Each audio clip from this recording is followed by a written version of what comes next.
Praise the lord. Good morning.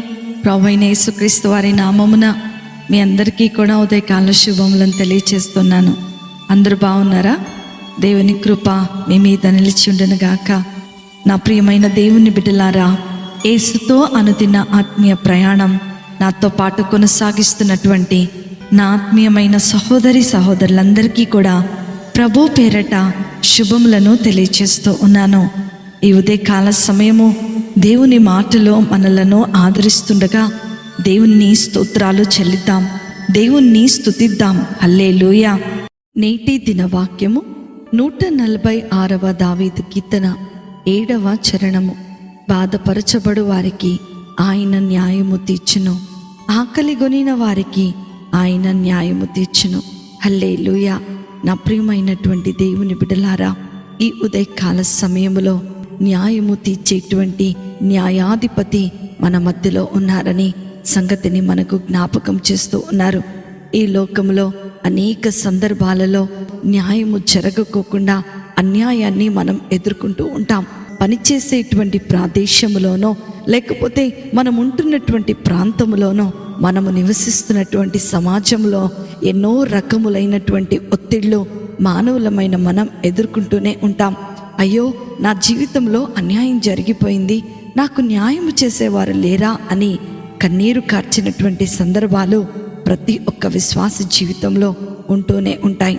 ఈ లోకపరమైనటువంటి వ్యాజ్యములను గనక మనము గమనిస్తే ఆ వ్యాజ్యాలను తీర్చడానికి కోర్టులు, జడ్జీలు ఉంటూ ఉంటారు. ఈ లోకపరమైనటువంటి తీర్పును మనము గమనిస్తే ఒక జడ్జిని బట్టి ఆ న్యాయములో తేడాలు కనపడుతూ ఉంటాయి.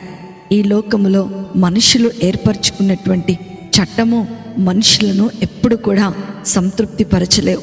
అయితే సమస్తము ఎరిగినటువంటి దేవుడు తగిన సమయమందు తగిన న్యాయము నీ జీవితంలో జరిగిస్తాడని ఈ ఉదయకాల సమయంలో దేవుడు నీతో నాతో మాట్లాడుతున్నాడు.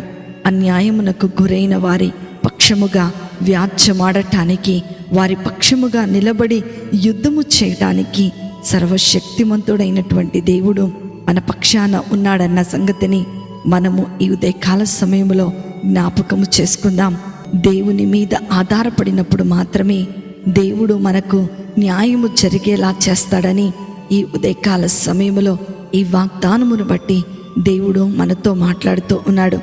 ఒకవేళ మనము దేవుని మీద ఆధారపడకుండా మనకు మనమే మనుషులను ఆశ్రయిస్తే మనకు జరగాల్సినటువంటి న్యాయ విషయములో దేవుడు ఎన్నడూ కూడా కలుగ చేసుకోడు. ఎందుకంటే దేవుడు న్యాయమును ప్రేమించేవాడు. యెహోవా న్యాయమును ప్రేమించేవాడు. ఆయన తన భక్తులను విడువడు. నా ప్రియమైనటువంటి దేవుని బిడ్డలారా, దేవుడు పక్షపాతి కాదు. ఆయన తన బిడ్డలను ప్రేమించు దేవుడై ఉన్నాడు. తన భక్తులను ఎప్పుడు కూడా విడువనటువంటి దేవుడై ఉన్నాడు. ఒకరిని ఒకలాగా మరొకరిని మరొకలాగా చూసేటువంటి దేవుడు కాదు. భూమి మీద శాశ్వతమైనటువంటి కృప చూపుచు నీతి న్యాయములు జరిగించేటువంటి దేవుడే సర్వశక్తిమంతుడైనటువంటి దేవుడని ఇర్మియా గ్రంథము 9వ అధ్యాయము 24వ వచనంలో మనం చూస్తూ ఉండవచ్చు. నా ప్రియమైన దేవుని బిడ్డలారా, ఈ ఉదయకాల సమయంలో న్యాయము కొరకు ఎదురు చూస్తున్నావేమో, నీ జీవితంలో అన్యాయము జరుగుతుందని నీవు కన్నీరు కారుస్తున్నావేమో, నీకు దేవుడు ఉత్తమమైనటువంటి ఆశీర్వాదమును అనుగ్రహించబోతున్నాడు. ఎప్పుడైతే మనము దేవునికి లోబడి ఆయన ఆజ్ఞలను గైకొనుచు విరిగి నలిగిన హృదయము కలిగి జీవిస్తూ ఉంటామో, అలాంటి ప్రతి ఒక్కరికి కూడా ఆయన న్యాయమును కనపరచు దేవుడై ఉన్నాడు.